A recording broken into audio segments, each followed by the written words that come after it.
Today I have the pleasure of getting a chance to talk to somebody that really is doing some really neat work. His name's Matt Lange, and he was another one of the people introduced to me by Bonhoeffer, and is kind of a group of people who know each other out in LA that are heavily into modulars. But Matt has got something going that I think is really kind of interesting, which is that he's doing a lot of sort of like mainline production work. And I was actually really into the idea that he was interviewed on the Pensado's Place video blog or whatever they call it, which was, I mean, that's like where the superstar producers and engineers go to get their word out. So that tells you a little bit of something about where Matt's coming from. So with that, we'll just say hi. Hey Matt, how's it going? Good to be here, Darwin. Thanks for having me. Yeah, thank you so much for joining. I appreciate it. I know you're a busy guy, so I appreciate you taking the time. Let's start off by talking a little bit about what your work is. So I've gotten to be a bit of a fan of yours. I really liked the Patchwork release that you did. I think that was last year sometime, right? April 16. Okay, yeah. And then Yeah, the year before you put out Ephemera, which is I think the first time I had heard of you was that was cool. uh and so I've kind of been a fan of those works, and I liked them because there was some pretty aggressive and interesting sound design, but it was still mixed to exist in sort of a fairly straightforward dance type genre thing. I thought it was nice because it pushed boundaries without being alien, and it was some really good releases. Awesome. I also have to admit that like half of the title of these titles on these two releases are like some pun on modular module names. And so I have Yeah, to admit that probably suckered me in more than anything. that was certainly kind of the ethos behind the first five tracks of Patchwork, Right. certainly. Well, And it was almost every track was in a way a study of a module. got it. Yeah, Hertz Don't It was probably my favorite twist. I thought that was pretty funny. And I mean, and that module, of course, is a twist on its own. It is indeed, indeed. Yeah. So I talked about these long forms that you've done. What is some of the stuff that you've got in the hopper for recent work? Coming up, I think it's April 7th, there's going to be another Mousetrap EP, and that is called Escapist, and that has three tracks on it that are mostly modular based. One of them is it's called Count It because the time signature is 21/8, and it was kind of and it started off the melody came from just messing around on the Renee. It Right. was a Renee through a Schwayman, and or Renee triggering a Schwayman VCO2 through a Schwayman MMF1S, and I just got the Schwayman thing, so I was really excited by it. So that was kind of an experiment in trying to make a very odd time signature work in a dance Mhm. floor context. Right. And so far it has. People have played it out, surprisingly. Then there's another called Bookbiter, which again, it's basically a love affair. That that one, it's just really all a resonant filter through again a Renee melody. Hmm. And then finally, the last one is the title track "Escapist," and that one is actually more sound designy and a lot of like distorted low brass Hans Zimmer kind of rumbles of bass. And so that's Escapist. And then pretty much a direct week right after that, then I have an EP out on my own label, Isorhythm. That one is much more rock and industrial based, which I kind of hinted at, certainly on Ephemera, like tracks like Inside My Head, Right. and then on Patchwork, Empty Walls, and Consider This. And that's three tracks of that more cinematic, progressive rock world that, I mean, that's really where I'm most comfortable. That's my background. Really. So, That's yeah, interesting because I was, and maybe it's just my own biases, right? But one of the things I tend to notice is that a lot of people that are electronic music heads, they approach melody and especially approach vocals with great trepidation, right? It's yeah, like putting a vocal track down is like the last thing a typical electronic guy wants to do, right? right. But Empty Walls and Consider This, certainly are that, and certainly more melodic and different than the other work on that release. Yeah. I mean, on Patchwork, that is. a direct result of splitting up with the woman I thought I was going to marry. Ah, And yeah, that just, so the techno tracks, those were all done, and then that happened, and it was just, my entire world got turned upside down. sure. So that was where those two tracks came from. Even though Consider This was ultimately written about somebody else who has always kind of been there for me. Hmm. Yeah. So actually, one of the tracks on the new EP, or the new EP on my own label, it's called "Punish Me," which is awfully dramatic.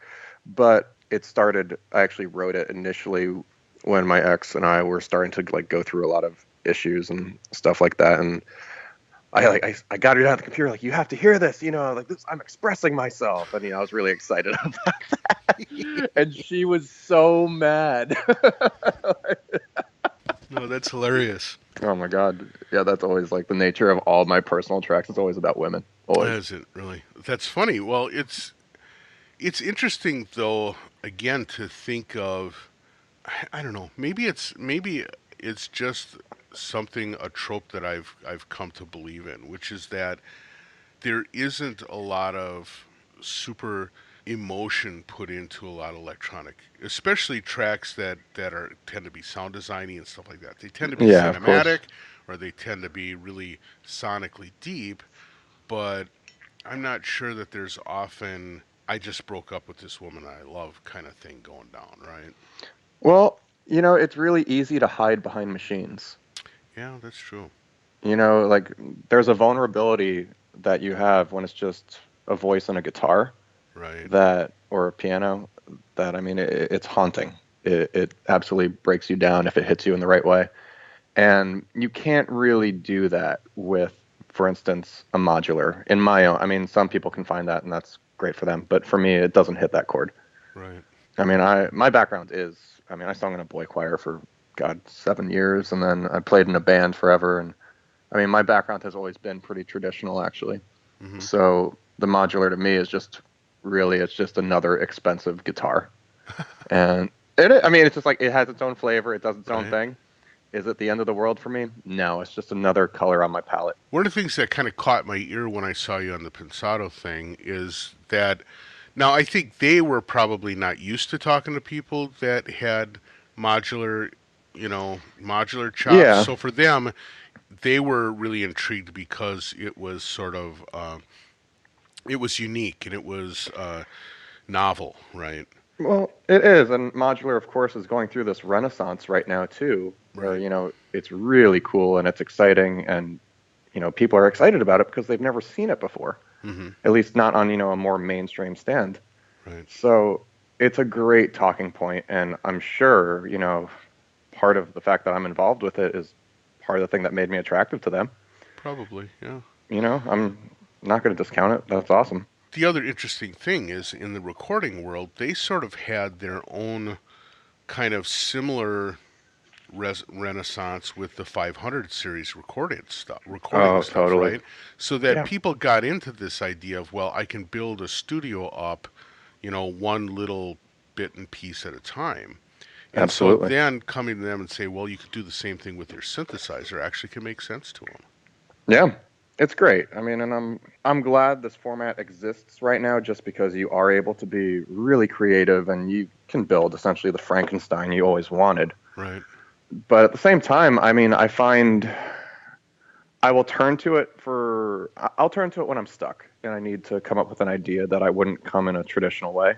Right. But I'll never come up with something that guts me from the inside out. Yeah. And that's where I, like, it's funny. I mean, based on the music I create, what I end up listening to is never what people expect, and I'm just listening to singer-songwriters half the time. Like, Yeah. singer-songwriters and A Perfect Circle. Uh-huh. Right, right. And that's where I live. That's ultimately, I think, the modular for me is just another tool to ultimately be able to create music, I hope, that can affect people the same way that, like, Oliver Arnold's, God, what's the name of that record? For Now I Am Winter. Right. Like, I want to write something that devastates me the same way that record devastated me. Yeah, it's funny because I would say that a lot of people listen to electronic music for fun, but when you really dive into it, I mean, I know for myself, I love electronic music, and I love experimentalism, I love dance genres, I love all this stuff, but a lot of times what I really want to hear is like some Ry Cooder album from the 80s, Yeah, right? Or totally. Joni Mitchell's live album or something like that. Right. Something that does a different take where emotion is more at the center maybe than technical skill or Well, or the combination of modules that were purchased to make it happen. and ultimately, it doesn't matter what modules you used. I mean, you could have done it on a fucking Casio. Who Right. cares? Right. You know, like only the purists who are really into that scene are going to care about what gear you used. Yeah. But I mean, gear for me is just another tool. I Sure. like gear because it personally makes making music more enjoyable for me. Right. But at the end of the day, it's all about how it makes someone feel. And whatever you need to do to translate that the best way is how you should do it. Sure. Awesome. You know, yeah, that's kind of where I'm at with all that stuff. I just want to make So, people hurt. No, yeah, I'm kidding. right. I'm kidding. As long as someone's crying by the end of the album, we're good, right? No, well, hey, that's the thing though. I would much rather have anger or tears than Right. apathy. Yeah. Good. Like Good if it's point. All right. apathy, it's a failure. Right. But, you know, if someone really feels something, whether, you know, it's joy Or or hatred. Yeah. or gloom or hatred, whatever, Right. then it's successful to me.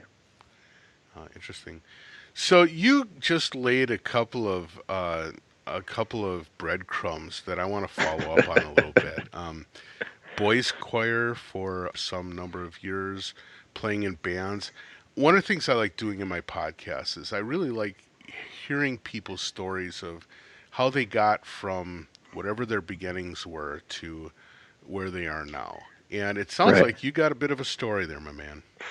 That's my entire life. Yeah, so when I was a kid, my parents had me at a piano when I was 4 or 5 or something like that. In true kid form, I only wanted to go outside and play soccer or baseball. So I Right. didn't practice. But that evolved into eventually playing flute for a few years because of, you know, just regular school orchestra kind of things.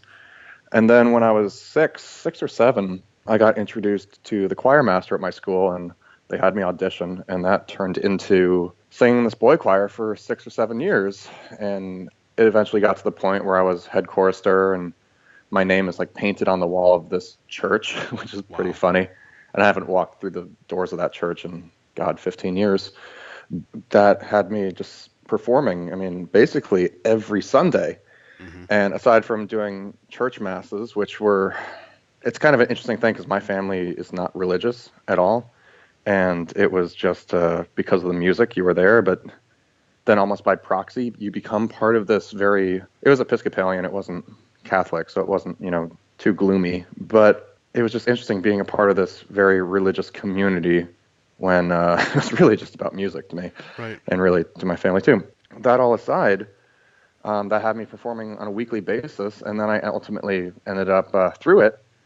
I would I would sing for weddings sometimes. Like I sung for like a Saudi princess getting married once, which was really weird, Wow. and I sung funerals, which was really strange. Also, Hmm.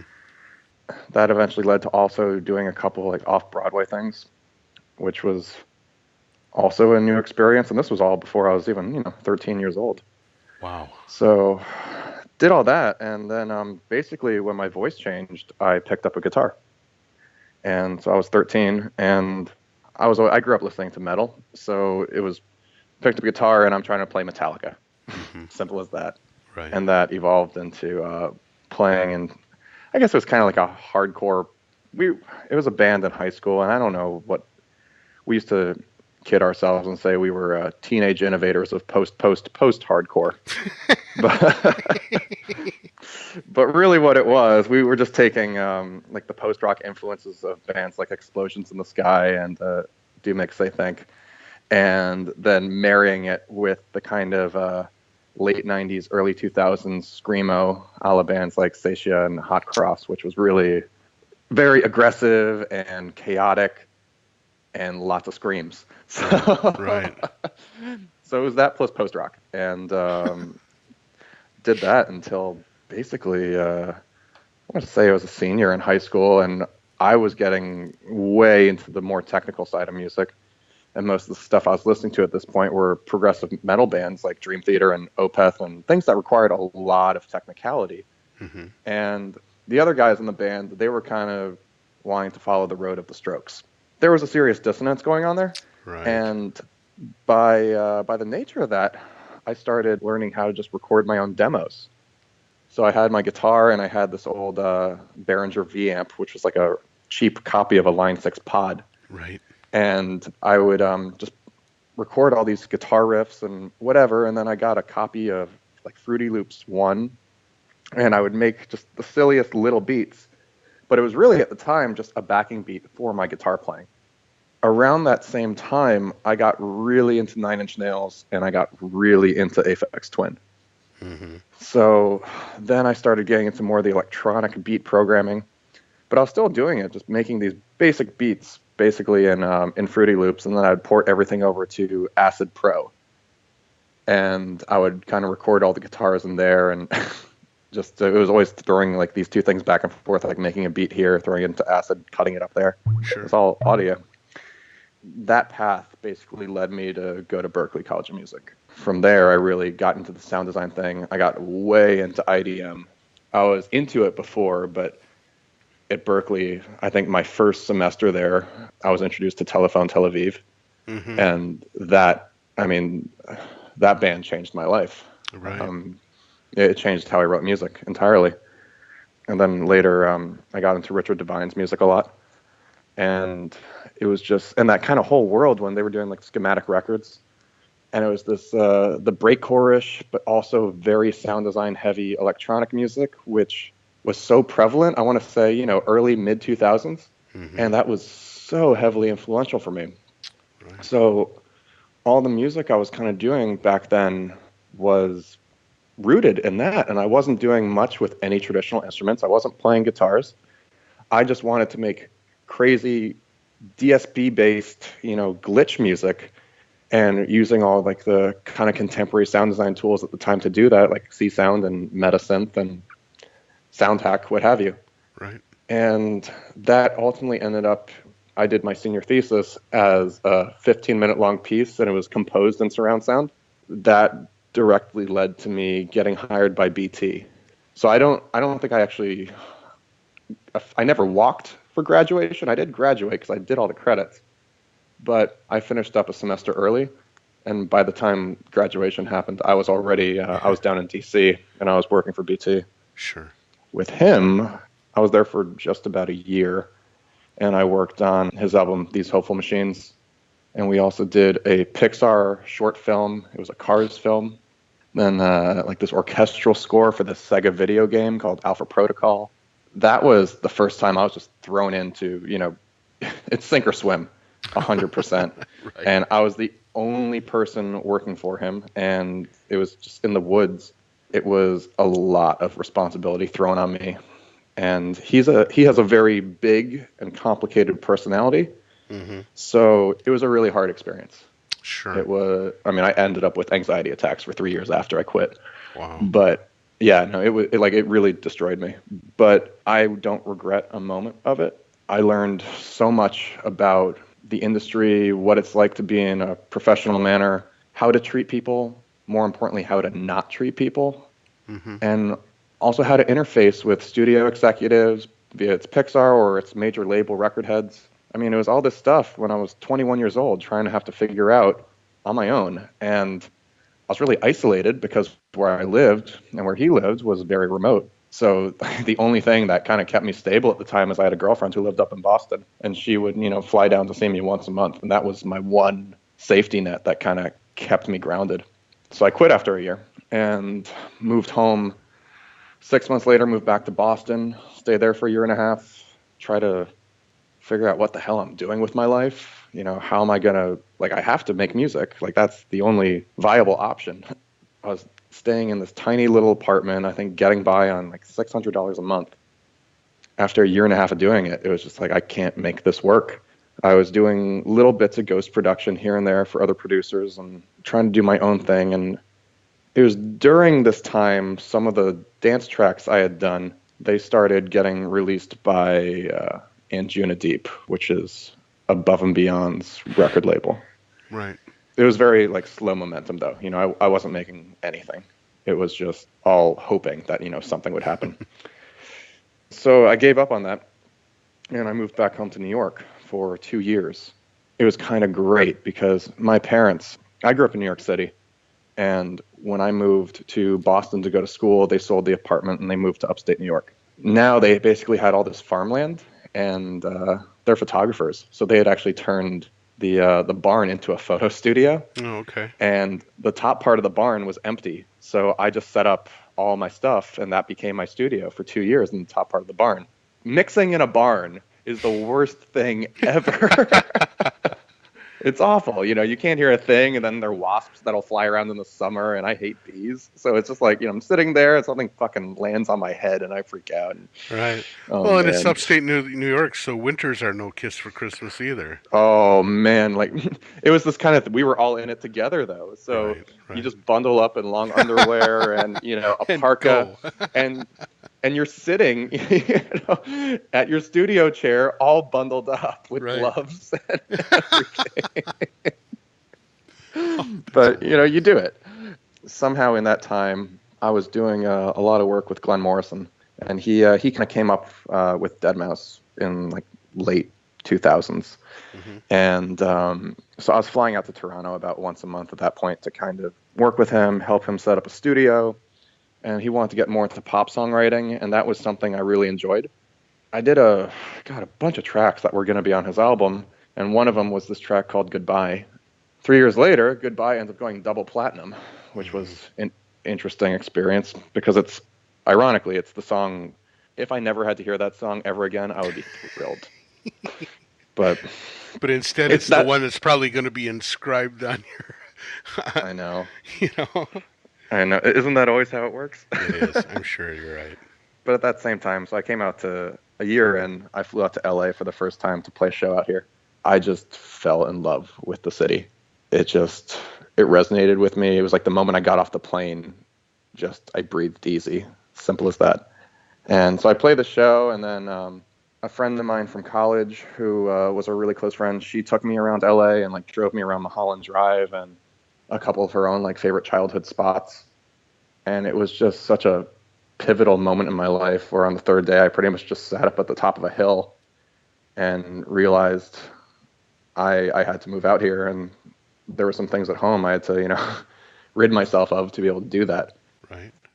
So I did, and I got a publishing deal, and I took the money and I just moved. That turned into being out here and kind of doing everything since. Hmm. Going back all the way to you being in the boy choir in this Episcopalian church, one of the things that I think is kind of interesting, and it's maybe changing a little bit, but I think that actually this idea of the church being sort of a launching point for at least some people's musical experience is kind of important because if you think about it, there are damn few scenarios where a 8-year-old can get experience doing weekly gigging, you know? Absolutely. It's a pretty amazing training ground if you extract yourself from the church part of it, just in terms of the requirement it takes to show up every week and to do new material when it's requested, or special occasions like a wedding or something comes up and you have to do that. That's a pretty amazing thing, and something that I think can really set the stage for you later in life of understanding what that kind of work is going to feel like, right? Oh, yeah. I mean, there are very few scenarios in which that would ever happen. That could happen, right?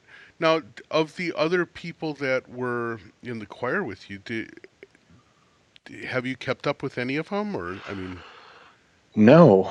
Um, I mean, to be honest, the whole thing actually has a pretty sour spin on it uh huh, because ultimately, my choir master, he was gay. uh huh, And the church decided that they were going to say he saw him touching us, which never happened. But consequently, they got the board of the church behind it all and they fired him. And that was, to be honest, that jeez, was the end of religion for me right then and yeah, there. really, boy, That'll do it, right? Yeah, a year later, I'm reading Karl Marx. Right, So right. I think one of them he went on to actually be in The Lion King on Broadway at Uh-huh. one point. He was amazingly talented, but the others I honestly don't know because the thing is too, I was 12, Right, 13 when right. it all ended. You're not really thinking about lifetime connections at that point, are you? No, not at all. So Yeah, the only reason I asked is because, to a certain extent, again, the ages doesn't make it quite as viable. But despite, I mean, in addition to what you talk about as like this closing trauma of this scenario with the choir leader, I mean, there's also just the trauma of doing it all the time. And I would think that there would end up being sort of like, you know, almost like foxhole best friend scenarios, just because, yeah, you plowed through it for 7 years together. There's probably had to be some camaraderie, but at the same time, yeah, you're 12. And so when you go, it's not like, your parents aren't going to probably make a big effort to try and keep you connected. And when you're 12 years old, that kind of has to be the locus of some of that effort. yeah, and I think also I didn't realize, the weight of what had happened until I was older, you know. Oh, I see. Right. Um, but I think consequently, I kind of wanted to stay far away from it for a while Right. too, Yeah. because I was just kind of weirded out by the whole thing. Sure. Yeah, that's a heck of a shitstorm to watch come down too. Right. Well, and the thing is, when you're 12, you don't know what's happening. Right. Like you don't actually understand it. And it wasn't until I think I was probably 20 that it all clicked. And then it was kind of fucked up because then I got in my head like, wait, did something ever happen? And I'm like backtracking through my head like, do I have repressed memories of, some Yeah. atrocity? And Yeah. like, and it was the kind of thing like I was really curious about that and for a while. And I think ultimately it's easy to create delusions in your head. Mm-hmm. So I think it took me a while just to kind of make peace with the whole thing because of the fear of what if, even if, Right. it was completely irrational. Sure. So when you have all these adults also telling you that something happened, even if it didn't, because, they had their own motives to do it, which was just Yeah. Oh God. religious intolerance, what have Right. you, it kind of fucks you up a little bit. Yeah. Yeah, it wasn't until I was older I kind of like realized what the real story was and What had everything gone like down. that. Yeah. I mean, it's really dark. It's really ugly, and just what they did to him, and his life is just atrocious. Boy. So now it's to go from that. Let's talk about Fruity Loops. Oh man. No, actually, no. But I Yeah, am right. curious about something, which is, what was your primary instrument there, and what department were you in at Berkeley? Were you in like the So synth design department or the scoring department? yeah, so I guitar was my principal instrument, Oh, okay. and because at the time you had to have a principal instrument. I Right. don't know if you do now, but guitar was it, and my major ultimately was music synthesis, Okay. which no longer exists. Now it's called like electronic music production and design or Right. something. EPD. Yeah. When I went, it was synthesis, and it's funny. I didn't get accepted into it right away because I came in like doing like this kind of IDM-y kind of stuff, and I do the interview, and in my head I'm thinking, oh, I'm a shoo-in, Right. Right. and the guy I interview with, interviews me, and you had to go through this whole application process, and he starts drilling me like, well, what if you're in this scenario? You have to make music like this, and me being like a cocky 19-year-old kid is like, I don't want to do it. I don't, fuck that, and I would go through, all these reasons why, like, no, I'm just gonna make what I want because that's what I love, and he straight up told me to drop out of music school and become a lawyer. Oh my God. Yeah, so that didn't happen, clearly. But doing synth, they really had you really like learning how to do the building blocks of synthesizers, and we learned on a Nord modular. Mm-hmm. That was really the beginning of all of it. I got really into Reactor at one point, Mm-hmm. and Reactor was really because I took a class in Max MSP, and I hated Max. Like I just found it the most uninspiring thing ever. but it opened up the doors to Reactor for me. And suddenly, when I opened up Reactor, I knew exactly what to do because I understood signal flow and how to patch things and Sure. what have you, which ultimately, the modular became kind of second hand or second nature. So that was it. It was really a lot of sound design, music to picture, which was really helpful for me later. And just, I was in a community at the time where my class, or my little group of my class, we were all way into IDM. Right. And it was so helpful because, we were all just almost competing with each other on a subconscious level of, who could make the craziest sound design, who could, sound like Richard Devine the closest. Right. Um, Right. and it was a little bit different because, now I go and it's all who can make trap. I feel very fortunate I was there in which the years I was because Yeah.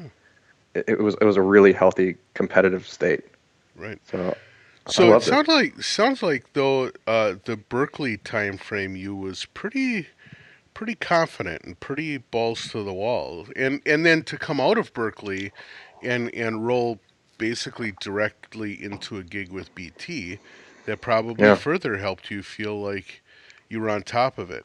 So then when you removed yourself from that, and next thing you know you're back, you're kind of living on a shoestring in Boston and then back in New York with your parents.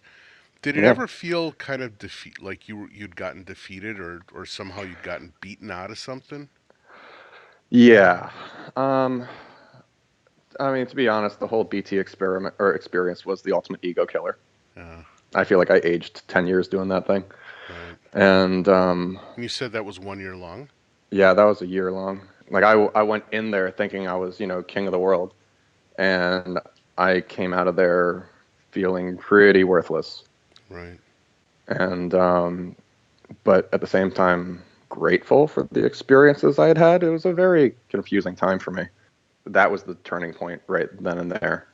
And I feel like also, I mean, like every musician ultimately has to get fucked over a bunch of times before they really get it. Mm-hmm. Right. And then confidence comes. I think it's actually it's a truer confidence as opposed to just simple arrogance. And it's very easy to confuse the two of those. Sure. I think Yeah. something else happens too, which is getting screwed early enough kind of puts you in a position to be careful and when you're actually coming into your own, and that's probably useful as well. Mm-hmm. Yeah. And it needs to happen a few times in a row Right. because, otherwise you just think it's an isolated situation. Right. It's tough, but I mean, it builds character. It's the kind of thing where you really need to go through a lot of hard times, especially as, a self-employed musician. I mean, it's hard. Oh, It's really hard. I'm just fortunate that my parents were artists, so I kind of grew up with the whole polarity swings of, now things are good, now things are hard, now things are good, now right. things are hard, because that's normal for me. Yeah, that wasn't a Um, surprise. You weren't surprised by that, right? no, and it's like, what am I going to do? It's like, well, it's going to turn around at some point, so just keep going. Or That's you could stop moving and then you're really fucked. But right. you got to keep going no matter what. And money will come, money will go, career will go up, career will go down. It never ends. Boy, there's a Yeah. whole bunch of stuff there I would like to, but we're burning through time here, and I want to talk about this move to LA and basically what's happened for you since you've been out there. So moving to LA, it sounds like you actually really found you sort of like found the right frequency for you. That was the place, right? Yeah. Was it the people, or was it the kind of gigs you were finding, or was it just the humidity and the temperature? What is it that really rung for you? I wish I could say it's the people. As a New Yorker, a native New Yorker, I feel pretty allergic to most of the population of LA. But no, I just felt like when I got off the plane, I just felt like I was at home. Given it, I'd also lived through 25 years of sub-zero winters. Uh huh. And when I got out here and suddenly it's 70 degrees in January and it's like one of the most beautiful places I've ever been. I mean, it felt so right. And I felt at ease. I mean, I Mm-hmm. think on the East Coast, everyone carries a significant amount of angst around with them. Right. And everything here was more relaxed. People were happier. I was happier. And that was a new experience for me. And then on top of it, the work. I mean, it wasn't like it was crazy work, but just knowing a lot of musicians here was really helpful. Mm-hmm. And someone I had met while I was working for BT was Blake Lewis, who he got second place in American Idol, and we'd remained friends over the years until I moved up here. Mm-hmm. And I moved out, and he just coincidentally happened to live a mile down the road from me. Oh wow. So we just started working together immediately, and that turned into producing his third album. And so that was the first year and a half I was out here was pretty much doing his album. And then at the same time, I was doing Tanya Zagar's album, and she's an amazing songwriter. She's from Ottawa, and also like one of my closest friends, just like most important people in my life. And so I was doing her album at the same time too. And consequently, I think really the first 2 years, I didn't really actually do much of my own work Mm-hmm. because so much of it was focused on producing two You were different artists' busy. Yeah. albums. Yeah. Both of those were they were gambles. You know, it wasn't like we had major label budgets or anything like that. It was just purely because the three of us, we all believed in the work we were creating. Right. Ultimately, none of them turned into financial successes or anything like that. But the experience of it was just, there's nothing like it. I mean, producing albums it's a marathon, especially when, you're doing it yourself as in like the modern day sense of the producer, where you Yeah. have an artist, and if it's just a singer, they might come in with ideas, but you're doing everything. And it's a ton of work. But when you love what you're doing, it's never really work. When you were coming into the industry and you thought of the idea of a music producer, Mm. is it significant from what you found being a music producer actually is? Yes and no. I mean, obviously, the role of producer has seriously evolved in the Mm-hmm. past, really, 15 years.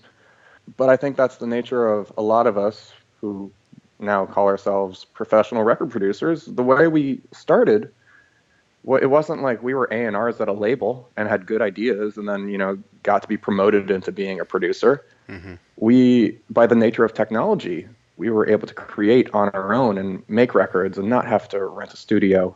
I mean, in my case, if you could play an instrument and you could figure out how to record and then figure out how to make basic beats, that's the starting point. And then, 15 years later, you're doing people's records. Mm-hmm. Now, I mean, how many producers are out there that because they had a laptop and they were able to get a pirated version of Fruity Loops or whatever, those guys are some of the biggest producers in the world right now, from both the pop world down to the electronic underground world. A lot of them started directly from that. Right. That's So, true. I mean, it's technology. It's allowed this to happen. I never thought I'd be a record producer in the sense of, like, ironically, Mutt Lange. Yeah. Um, Right. that's never been in the cards. But if I married a singer, it wouldn't surprise me either. So,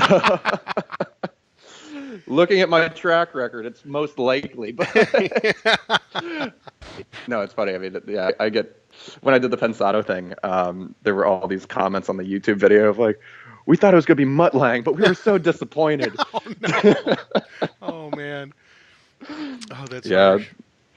it's too funny. So I never saw this. I mean, I always knew I was going to do music. I don't even really think of myself as a producer so much these days. Like, I do produce, but I mean, I just frame myself at this point as an artist. I Uh-huh. don't really do anyone else's music these days. I just pigeonholed myself to just do my own thing.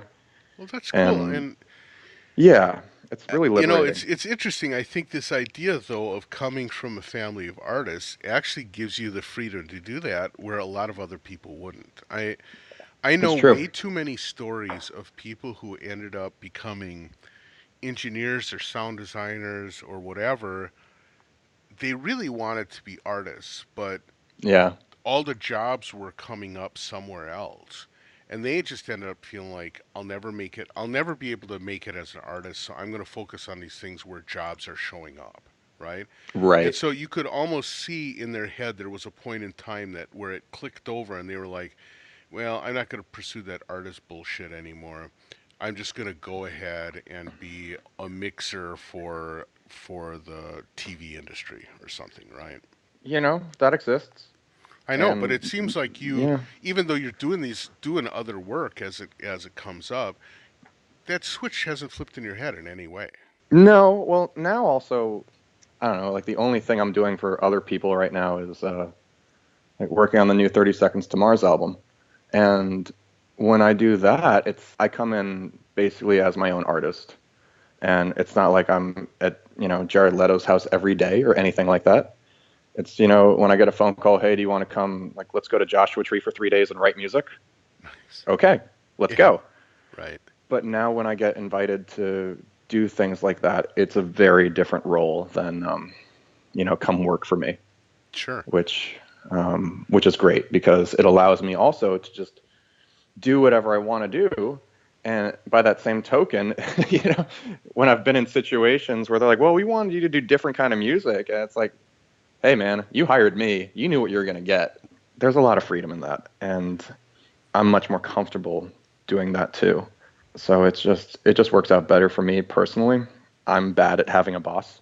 I am. It's like, kind of maybe it's like I grew up as a skater or a skateboarder. So, Oh, maybe it's the fuck you DIY attitude punk rock thing. sure. But I am not good with anyone telling me what to do. The minute someone does that, just impulsively, I'm going to do the opposite. So it's kind of better. Just I've learned like let me just be in my own little sphere. I'm gonna do it, and I'll ideally, hopefully, do it well. But don't try to force me in a box. That's not gonna end well for anybody. Right. Well, that's pretty cool, and also it's again some of that. It sounds like some of that is born from you getting to experience all sides of that track, and Yeah, having the balls to choose the one that feels right for you. That's cool. yeah. I mean, well, I credit my parents for that entirely. Yeah. Well, You that's know, awesome. yeah. So what's in the besides these two releases that you have coming out shortly, or they may be out by the time that this podcast airs. What else do you have in the hopper that you're working on right now? So basically, the second EP, the one that's the more rock industrial Punish Me EP, that is the beginning of a longer project. I'm doing the next album, and the next album is called Calliope. Okay. But I'm initially releasing it EP by EP, Oh, and since I'm doing it on my own label, I kind of have all the freedom and to do anything I want, which is amazing. So every quarter, roughly every 4 months, something like that, there's going to be a new 3-track EP. I'm just going to do it digitally for the time being, just mm-hmm. Spotify and all that.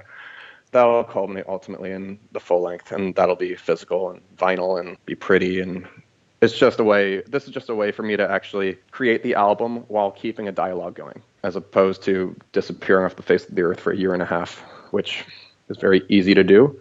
By that same token, I live by myself, and I'm pretty much by myself 99% of the time.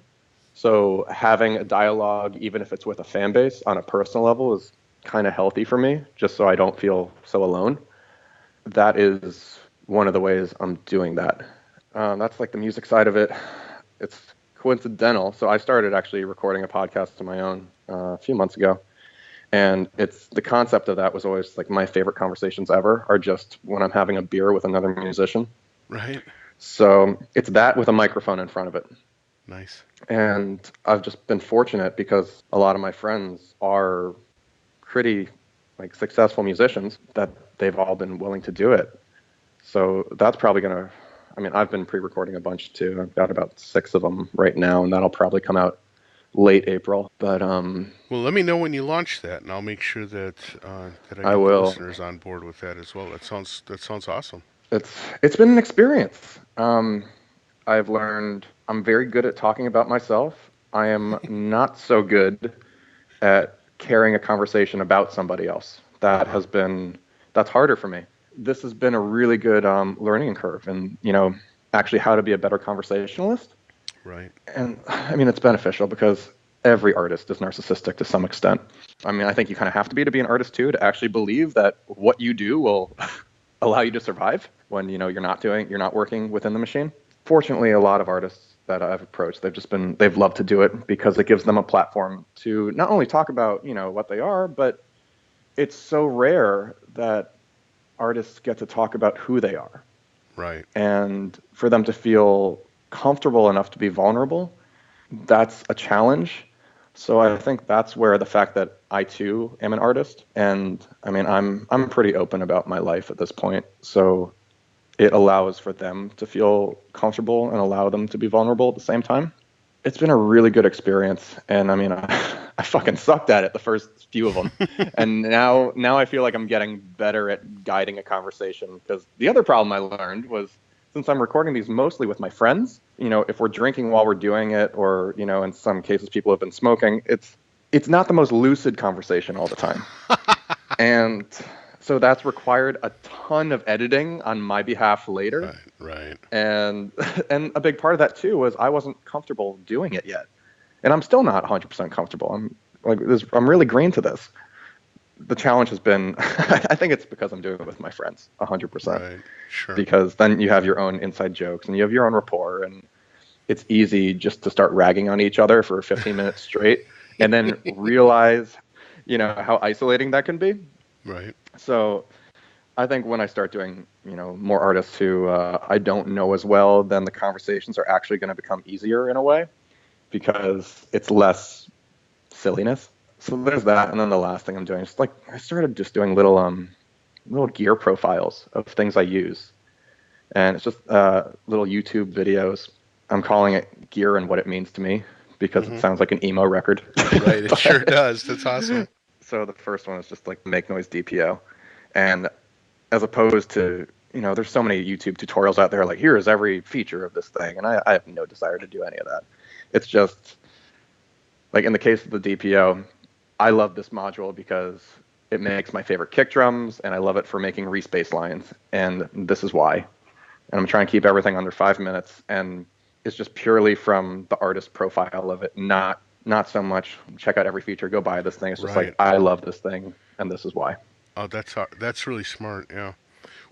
I think a lot of times people when they talk about their gear, they focus on its utility, but I think guitarists have a better handle on this than recording Yeah. people or synth people. Guitarists fall in love with their damn instrument, right? Mm. Oh man, I used to take mine to bed. Oh yeah, right. When I got my And first Les Paul, oh yeah. and I think that there's something to be said for saying if if you're finding it difficult to fall in love with your instrument, maybe it's not just a lack of utility. Maybe there's just Right. something intrinsic to that. I tease someone was asking me about my modular, and I was like, I have bought and sold every module in my system. I have a very small system, but it's very densely packed.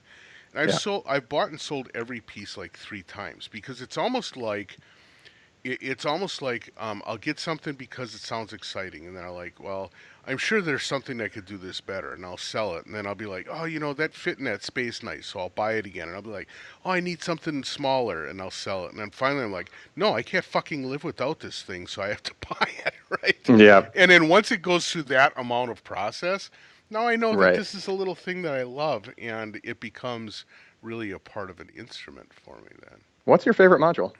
Oh, DPO is probably pretty darn close, as Yeah. is the maths. Yeah. The most You can't recent have one thing, without the other. yeah, I know. The most Yeah. recent thing that I bought for the third time was the mutable instrument braids. I have a Mm-hmm. love-hate relationship with it, mostly related to it's got a really low output level, and I just have to It learn the does. deal. Um, and I was out at Berkeley a couple of weeks ago for that Voltage Connect thing that they had, and Oh, that's right. Yeah. I was talking to my friend Matthew Davidson, who teaches out there now, Right. That name and sounds so familiar. yeah, he's the guy. He goes under the artist name Stretta a lot. Yes, of course. Yeah, Right. and he's teaching out there now, and he used to work with me. And we were just sitting around talking about modules, and he said, so now they have physical modulars that they teach with. Yep. And he said the thing that turned it around for him was the O'Toole oscilloscope module. Really? In my small system, I certainly have a space that's there for that module as well, simply because it always makes me feel connected with the signal flow in an intellectual way, where the rest of the thing is kind of more like a visceral connection to the signal flow.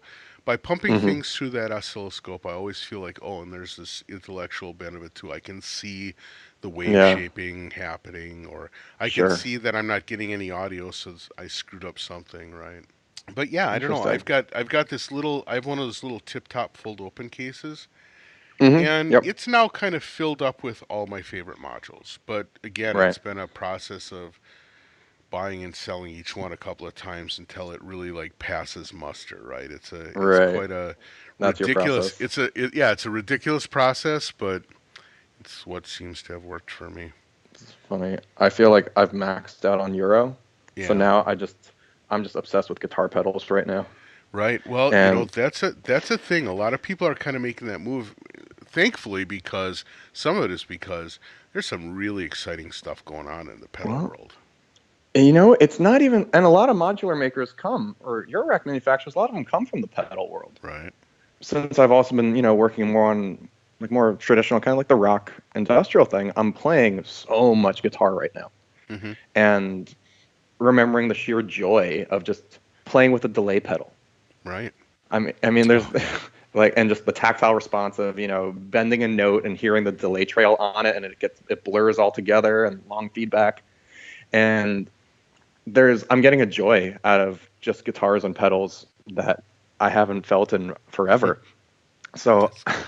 I'm just on a fuzz pedal kick right now, though, Oh, interesting. and because it's great for the modular too. Really, I mean, one of my favorite things I did recently was just taking a string, like a string sample. It was like a low brass LA scoring strings, or not low bass, and pitch shifting the thing down a whole octave. So it's really low and rumbly, and you hear like the string, slapping against the fret. Mm-hmm. Taking that really low and then recording both the left and right channels individually through this Devi Ever pedal I have called the Big Distortion Sound Machine. And full disclosure, I bought it because I was in a store and it had two cats wrestling on it. And but then the knob said ruiner, ruiner gain, ruiner volume, and then there's a switch for better or worse. Oh, nice. So I have to try it. Right. So I picked it up and they had an old Model D just in the back. So I just hooked it up to the Moog and was within 3 seconds of what the fuck, like this was the Right. most aggressive thing I had ever heard. So I had to buy it, and Well, now be that kind of careful though, kickstarted. because you saying that out loud means that now, starting about 2 months from now, and then for the next 2 years, every single distortion pedal is going to have a better or worse switch on it, right? I'm Because fine people are with like, that. "Oh, that's the dude bought it off of that. Maybe that's a marketing plan, right?" Hey, well, you know what? Well, it's cool too because I guess Devi Ever herself, she wasn't making them at the time. It was this company Dwarfcraft, Mm-hmm. and they had the rights to that brand at that time, so they were making all those pedals. Oh, And okay. consequently, I looked into Dwarfcraft after, and I just fell in love with them as a company Oh, wow. because it actually resonates with my parents. Because Dwarfcraft is a husband and wife team building all these crazy pedals together. The one I got after was called the Eau Claire Thunder, and they're Mm-hmm. from Eau Claire, Wisconsin. Right, just down the road And from me, actually. you should hit them up then because they are right there. I should. And this thing was just like mega fuzz. And the first time I took aside from guitar stuff, but I took like a DPO Reese or a Schweiman Reese or something and threw it through the Eau Claire Thunder, and it was just holy fuck, that is brutal. I had to get that, and then I just got this one called the Necromancer, Uh-huh. which is another crazy fuzz they make, but it has the artwork was done by this guy who used to work on that cartoon Metalocalypse, Yes. and it was like this perfect. I'm just getting so much joy out of this stuff, and then the Eventide pedals too are Right. and I love Eventide everything. So now Yeah, having I them I all have to at I my have to feet. admit that there's and actually the format of the pedal now is preferable to me even to their rack devices. The Hmm. the way the amount of control that they give you, but kind of the compact nature of it. I love Hmm. this series of pedals they put out. They're amazing. Oh yeah, I'm loving it. I mean, because I have an old DSP 4000, and Hmm. I've had it for 8 years. It's funny. I mean, it pretty much always just lived on like the black hole reverb algorithm, and for years, I mean, it would just sit on that one setting, and then I'd run everything through it, pads, vocals, what have you. Right, right. And now being able to have that in pedal form as well as all the other ones, but I can tweak it in real time. Mm-hmm. And then like the pitch factor is amazing for IDM kind of percussion, where I'll Yeah. use braids a lot for weird like glitchy percussion, Mm-hmm. and like using meta mode and pitch shifting and all sorts of things. Mm-hmm. And sending that through the pitch factor and just running it on a microshift doubling kind of setting, you get your little glitchies become so nice and stereo and liquidy, and just to have more things to play with, like it just, I get so excited about it. Right. That's cool. Yeah, it's That's really great. interesting. So, do you ever mess around with loopers much? Have you You have you know, gotten into that world yet? Because only if you because I haven't, I'll have. tell you that's your next turn. Well, If you're into it just pedals and stuff. happened last week Okay. or this week. Which one did you drop into? Well, the Eventide Time Factor has a looper in Oh it. yeah. Okay. I remember like years and years and years, like as a guitarist in high school, with like there was that Line 6 DL4 looper, Right. and then or there's the Boss RC20 too. Oh man, Mm-hmm. I was so like into the idea of that, but then like Ableton Live happened, and you could kind of loop on the fly using Logic or whatever I was using at the time. Again, I was so in the box, and just recently, I think I got these pedals on Monday, all the Eventide ones, Yeah. and yeah, just looping things and playing over and overdubbing, and Right. oh man, is it addictive. So let me give you a heads up on something.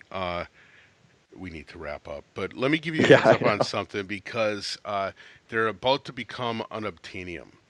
It's a pedal called the Boomerang Yeah, I 3 know phase that. sampler. Okay, Yeah. most people don't know it, but Boomerang, the guy who runs it, has decided he's done. He's trying to Okay. sell the company, but subsequently they have been making them lately, Right. Fair and enough. they're getting to be really rare. But the nice thing about it is, first of all, it's really kind of a simple interface. But Right. depending on what order you load the loops, you can either have the loops be in tight synchronization like every other looper, Mm-hmm. or you can have the 3 or 4 channels of looping be completely desynchronized. Huh. So now all of a sudden you build something, one is like one loop cycle, and then the next one is like 1 3/8 of a loop in cycle, and the other one is like 2 4/5 of a cycle, and Right. you get these crazy cool looping things. And I'll tell you, man, it doesn't matter whether I have the modular plugged in, or if I'm playing my guitar through my Boss pedal set, or I throw the bass on there, or I plug a microphone in and yelp into it.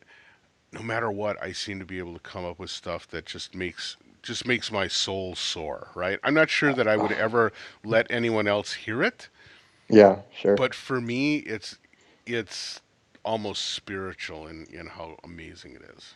So I mean, that's what it's all about, right there, though. it seems like it. Yeah, it's that's Yeah. that's Like why we end up really focusing on doing this stuff, right? totally. I mean, that's what we're all searching for. Ultimately, Yeah. it's just that feeling all the time. It's a Right. drug. Right. True enough. But yeah, that's exactly what it is. Hey, Matt, boy, there you go. We just went off on a rambler there, but Yeah. it's fun. Hey, man, just bring up gear. It happens. Well, right, but you know what? I have to tell you, I really appreciate you talking also about sort of like the struggles get through, because in a way, the gear thing can be kind of a distracting conversation, right? It could be one of those things where like I don't have to like drop my pants too far because we're just talking about gear, right? Yeah. No. Well, it's so safe. It is. But I Yeah. appreciate you talking about kind of the grittier stuff of this stuff too, because that's the real world, and that's everybody ends up having to confront that stuff eventually anyway. So I appreciate you being willing to talk about it, man. Oh, I'm happy to. I'm embracing being open. There you go. Apparently so. So, Yeah. well, with that, then I'm going to let you get on with the rest of your day. Thank you so much for hanging out and talking. I really appreciate it. Oh, it's my pleasure. Thank you. All right. Catch you later. Thanks very much to Matt for having the chat. It was really interesting. If you have a chance, check out some of his work. Some of that solo work is quite amazing. You can find links to it on the podcast page. Otherwise, thanks again for listening. Keep up. Make sure that you share this with people that you know. people even that you don't care about. I might care about them. So reach out, and thanks a lot. Catch you next week. Bye.